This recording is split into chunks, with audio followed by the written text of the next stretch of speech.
25 सप्ताह की कार्ययोजना के अंतर्गत आज आपके समक्ष कक्षा 1 की 15वें सप्ताह के तीसरे दिन की शिक्षण योजना प्रस्तुत है। प्रथम कालांश में मौखिक भाषा विकास पर कार्य होगा और हम पाठ्य पुस्तक के चित्र के बारे में अपनी भाषा में सरल बातचीत करेंगे। इस सप्ताह हमारा पाठ्य पुस्तक कलरव का पाठ 2 बाघ पर कार्य किया जा रहा है। तो हम चित्र चार्ट जो भी हमारा बाघ है उस पर हम 5 से 7 मिनट चर्चा करेंगे। तो कल जो हमने चर्चा की थी उसको संक्षेप में दोहराते हुए बच्चों से कुछ सरल प्रश्न पूछेंगे और उस पर बातचीत करेंगे। आप चर्चा को आगे बढ़ाएं और कुछ नए वन छोर के प्रश्न बच्चों से पूछें, जैसे पेड़ पर कितने पक्षी हैं आदि। चित्र चार्ट पर समृद्ध चर्चा हम 10 से 15 मिनट करेंगे। इसमें चित्र चार्ट पर दूसरे दिन कार्य करने के दौरान आप यह सुनिश्चित करें कि आप अधिक से अधिक खुले छोर के प्रश्न बच्चों से पूछेंगे, जैसे आपके गांव शहर में कौन कौन सी चीज़ें मिट्टी से बनती हैं आदि। पाठ आधारित कार्य के लिए हम 10 से 15 मिनट का समय लेंगे। तो इसमें चित्र चार्ट से संबंधित या सरल चीज़ों के चित्र बनाकर बच्चे उसमें रंग भरेंगे और फिर चित्रों का नाम लिखने को आप उनसे कहेंगे। बच्चे उस पर चित्र बना लें तो उनका नाम लिख लें, तो उनका जो चित्र है उसको बच्चों का कोना में आप लगा दें। दूसरे कालांश में हम डिकोडिंग पर कार्य करेंगे। आज इस सप्ताह हमारी जो चयनित वर्ण या अक्षर है वो ई के प्रतीक की पहचान है। तो हम इसमें 3 से 5 मिनट का समय वाक्यांश पठन पर लेंगे। अब तक जो भी हमने वर्ण या अक्षर सिखाए हैं उनसे बनने वाले सरल वाक्यांश को बोर्ड पर लिखेंगे और बच्चों से इन्हें पढ़ने के लिए कहेंगे।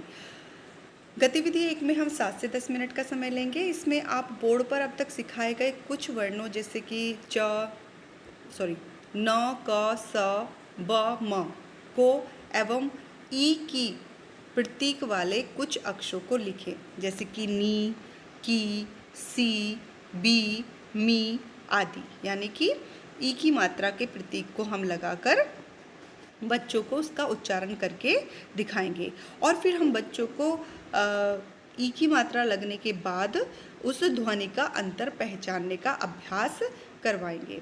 तो यहाँ पर बच्चों को अभ्यास कराना ज़रूरी है कि वो अंतर की पहचान कर सकें कि जब वर्ण होता है तो तब उसको किस तरह से बोला जाता है और जब उसके साथ ई की मात्रा को मिलाया जाता है तो उसका उच्चारण किस तरह से हो जाता है।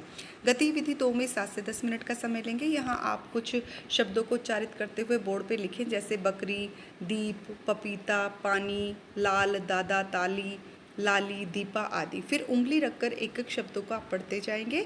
फिर बच्चों से इन शब्दों को नोटबुक में लिखने के लिए कहें। गतिविधि 3 में हम 7 से 10 मिनट का समय लेंगे। इसमें आप बच्चों को अब तक सिखाए गए वर्णों अक्षरों से बनने वाले सरल वाक्यांश जैसे नीली कार, मामी की कार, इनको बोर्ड पर लिखें और फिर उंगली रखकर एक एक शब्द को पढ़ते जाएं। फिर बच्चों को भी इन वाक्यांशों को उच्चारित करते हुए नोटबुक में लिखने के लिए आप कहेंगे। तीसरे कालांश में हम पठन पर कार्य करेंगे।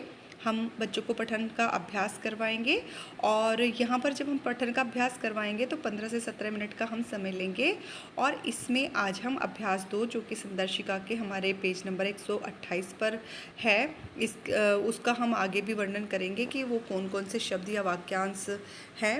उन शब्दों और वाक्यांशों को आप बोर्ड पर लिखेंगे, फिर उंगली रखकर शब्दों को पढ़ेंगे।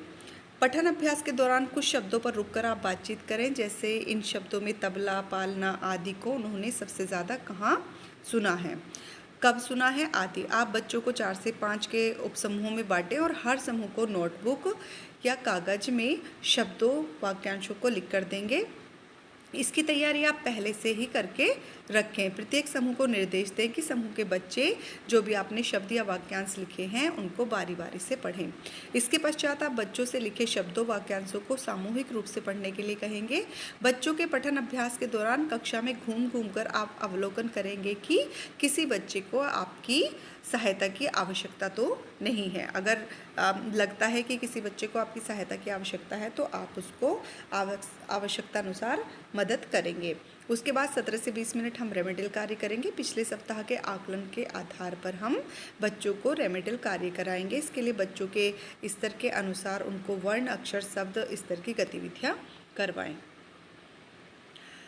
जब आप शिक्षण प्रक्रिया की समीक्षा करेंगे तो आप यहाँ देखेंगे कि बच्चों की प्रतिक्रिया से नए खुले छोर के प्रश्न पूछें।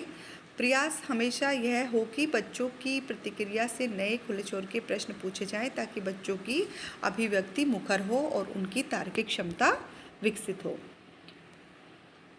हमारा जो अभ्यास करेंगे हम पठन का, तो वो इस तरह से होगा। इन शब्दों का हम प्रयोग करेंगे, वाक्यांशों का प्रयोग करेंगे, जैसे कि कील, तीर, तीन, तीस, बाली, मीना। तो इस तरह से हमारे बहुत सारे ये शब्द हैं,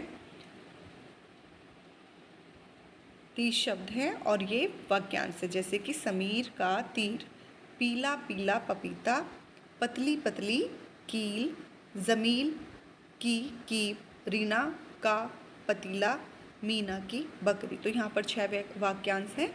तो इनको हम बच्चों को बोर्ड पर लिखकर इनको पढ़ने का अभ्यास हम कराएंगे।